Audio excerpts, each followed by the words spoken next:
आज बुलेटिन में सबसे पहली खबर जो हम आपको समझाएंगे वो होगी बारिश में क्यों डूब जाते हैं भारत के शहर, क्योंकि बदहाल स्थिति देखने को मिली है, सड़कें नदियों में तब्दील हो गई है। दूसरी खबर आपको समझाएंगे अतिक्रमणकारियों में कानून का खौफ नहीं।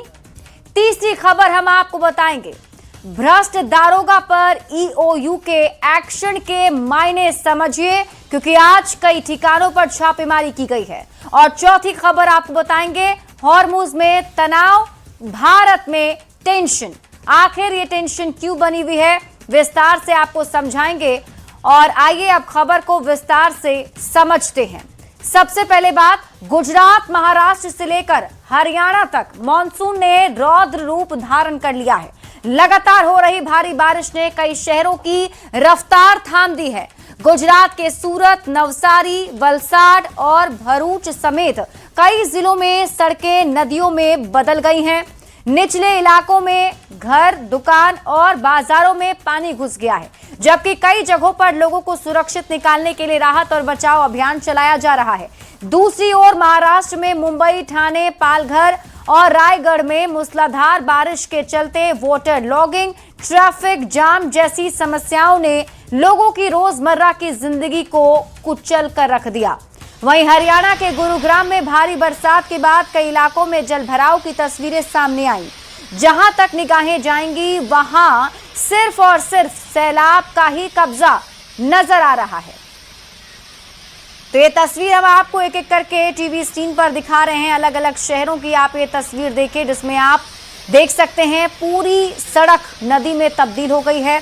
चाहे बात दिल्ली की करें, बात उत्तराखंड की करें, गाजियाबाद की करें, हर जगह एक ही जैसा नजारा दिख रहा है। अब आपको पूरी खबर समझाते हैं कि आखिर इतनी कम बारिश होने के बाद भी अचानक से ये पूरे शहर डूब क्यों जाते हैं।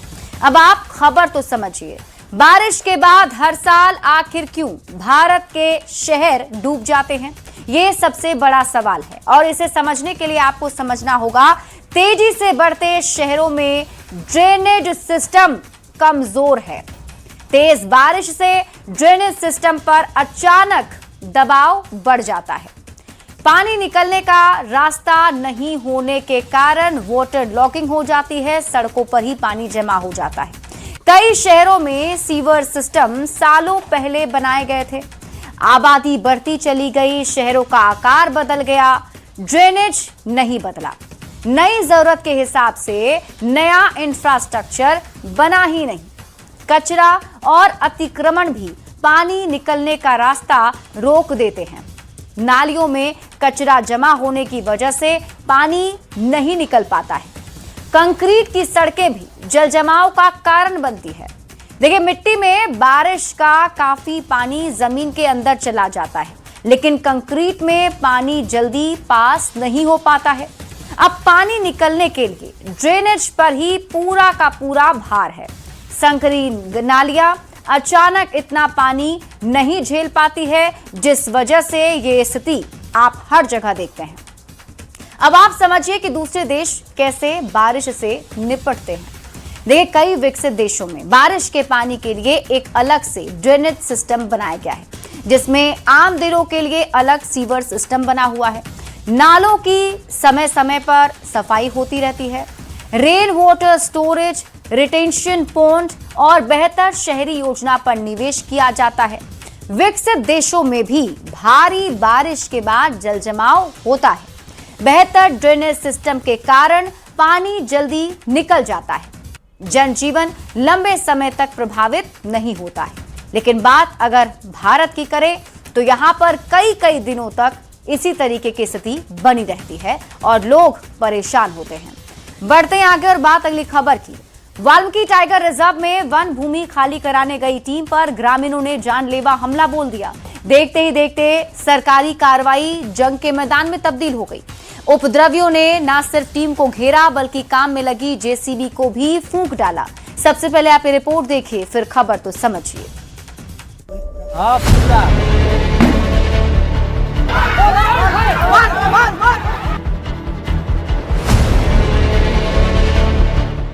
धू धू कर जलती यह जेसीबी और पुलिस प्रशासन को लाठी डंडे दिखाती यह खौफनाक तस्वीरें वाल्मीकि टाइगर रिजर्व के वाल्मीकि नगर वन क्षेत्र की हैं, जहां सरकारी जमीन से अवैध कब्जा हटाने पहुंची वन विभाग, पुलिस और प्रशासन की टीम पर ग्रामीणों ने हमला कर दिया।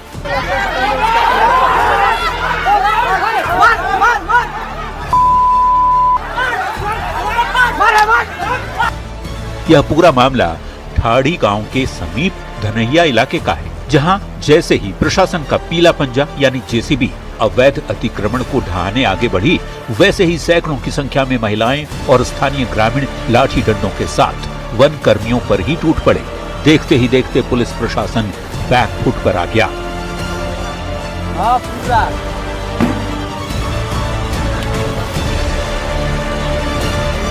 इस भीड़ का आक्रोश यहीं नहीं रुका। उन्मादी हो चुके ग्रामीणों ने कार्रवाई में लगी जेसीबी में सरेआम आग लगा दी। तस्वीरों में आप देख सकते हैं कि कैसे जेसीबी से आग की लपटें निकल रही हैं। वहीं इस हिंसक झड़प में दोनों पक्षों के करीब 6 लोग लहूलुहान हो गए।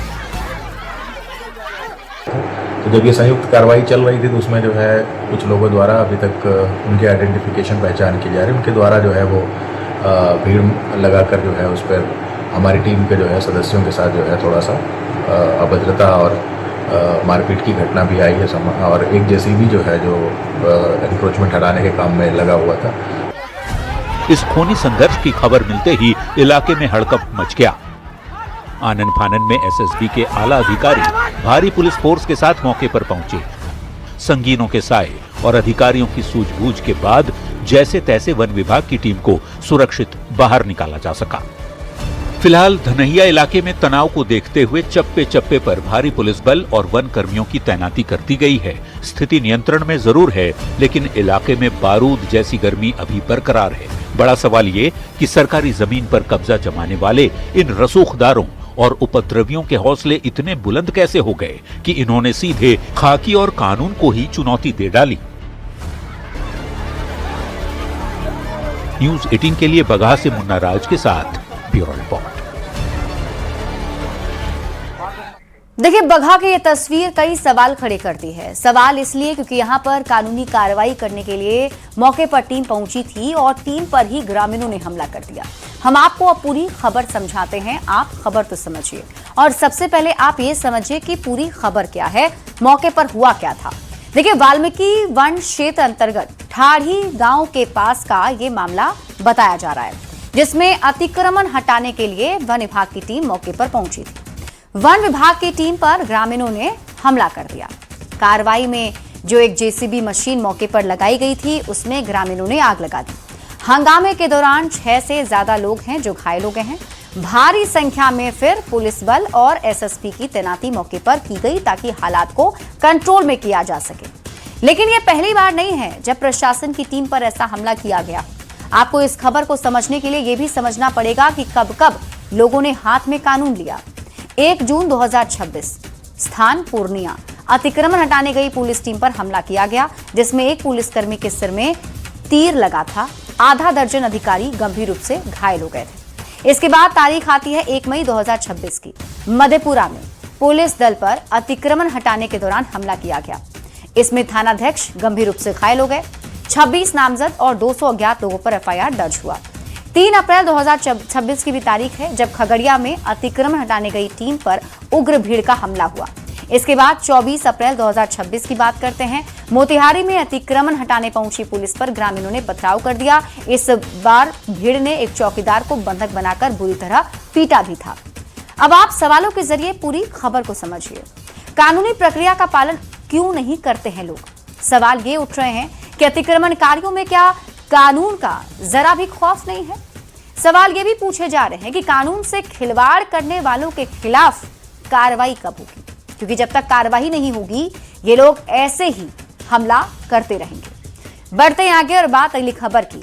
बिहार में सरकार की जीरो टॉलरेंस नीति का डंडा एक बार फिर से चला है। वर्दी की आड़ में काली कमाई का साम्राज्य खड़ा करने वाले मद्य निषेध विभाग के दारोगा अंकेश कुमार गोंड के पाप के घड़े पर ईओयू ने प्रहार किया है। दानापुर से लेकर मुंगेर और सिवान तक एक साथ 5 ठिकानों पर छापेमारी से हड़कंप मच गया। सबसे पहले आप रिपोर्ट देखिए, फिर खबर तो समझिए।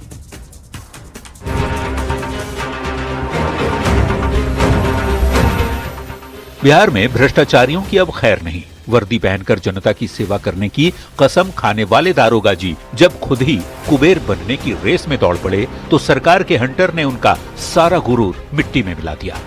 मद्य निषेध विभाग में तैनात दारोगा अंकेश कुमार गोंड के खिलाफ आर्थिक अपराध इकाई यानी ईओयू ने ऐसी दबिश दी कि सुबह सुबह ही भ्रष्ट दारोगा के होश उड़ गए। ईओयू की अलग अलग टीमों ने एक साथ दारोगा के इन 5 ठिकानों को घेर लिया।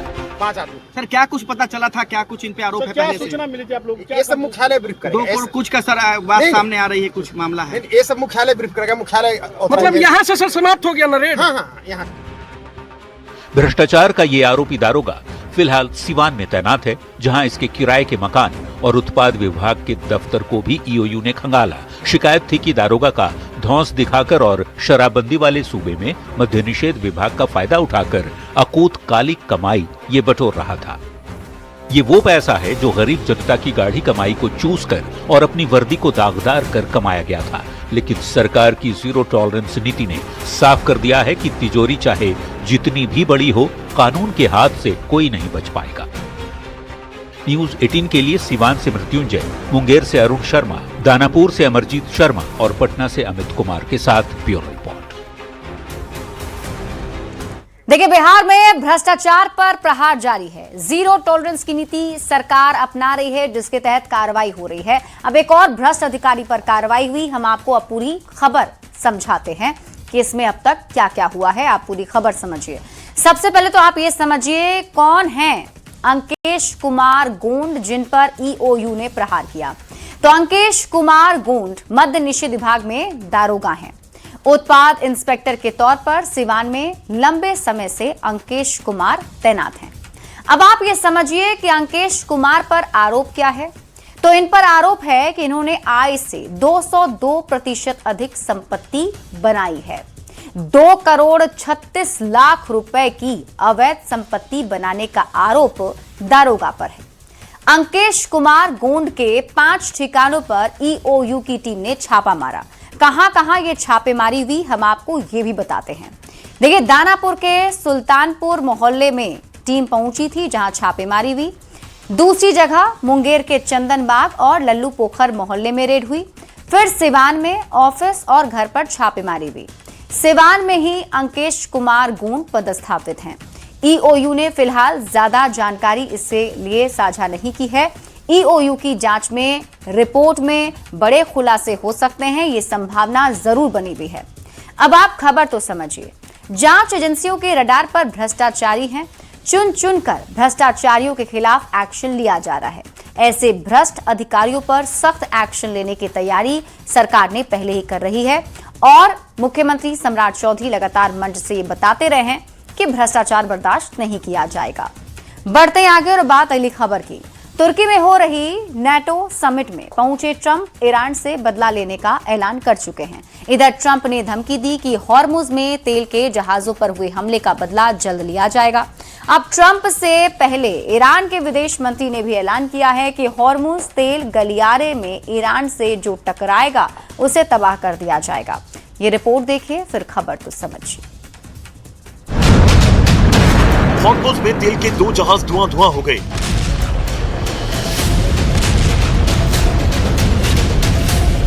अमेरिका ने आरोप लगाया कि हमला ईरान ने किया, जिसका बदला बराबर लिया जाएगा। ईरान ने अब तक हमले पर अपना स्टैंड क्लियर नहीं किया है, लेकिन जिस स्टाइल में तेल के टैंकरों को जलाया गया वो युद्ध को विस्फोटक ग्राउंड में ले जाने के लिए काफी है। हॉर्मुज स्ट्रेट में ओमान तट के करीब लिमाह में ब्रिटिश तेल कंपनियों के जहाज को बम धमाके से तबाह किया गया है। दूसरा हमला हॉर्मुज स्ट्रेट से गुजर रहे एक कतरी एलएनजी टैंकर पर हुआ।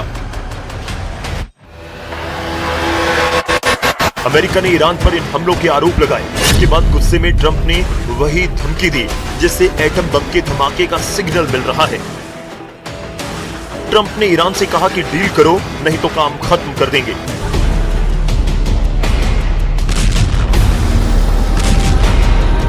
ट्रंप ने धमकी में करोड़ों लोगों पर असर डालने वाले हमले को जोर देकर कहा है। We'll make either. Look, we're going to win one way or the other. We're either going to make a deal or we're going to finish the job. Okay, and it won't be tough to finish the job.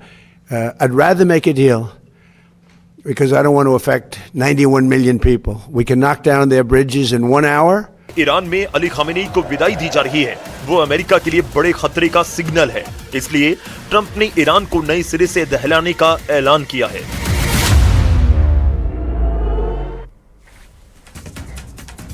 देखिए, अब धीरे धीरे ऐसा लग रहा था कि स्थिति सामान्य हो रही है और अब जाकर मिडिल ईस्ट में तनाव कम हो जाएगा, लेकिन हम आपको अब पूरी खबर समझाते हैं। अब आप खबर समझिए किस तरीके से फिर से तनाव की स्थिति बनती हुई मिडिल ईस्ट में दिख रही है।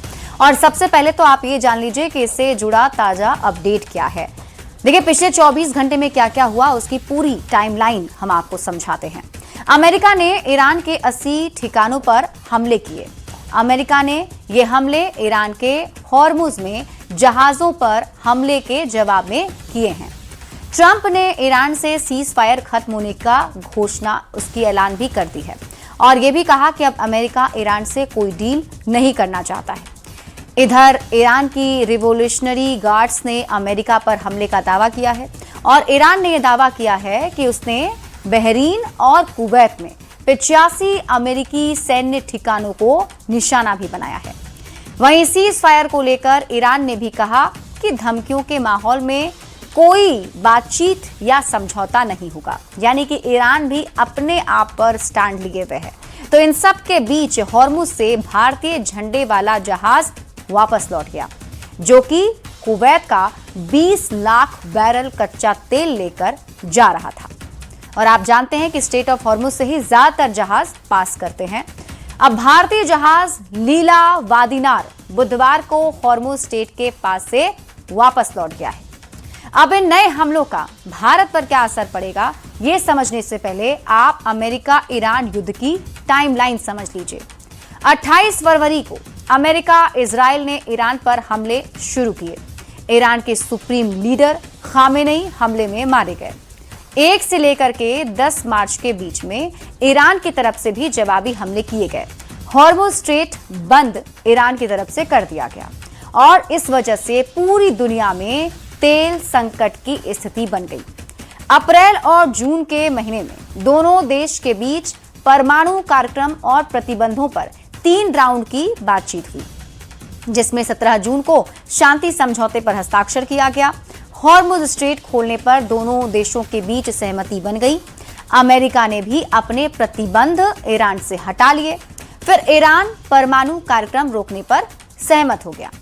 फिर 6 से 7 जुलाई के बीच में ईरान ने हॉर्मुज में फिर से जहाजों पर हमले किए। अमेरिका ने सीज फायर खत्म होने का ऐलान कर दिया।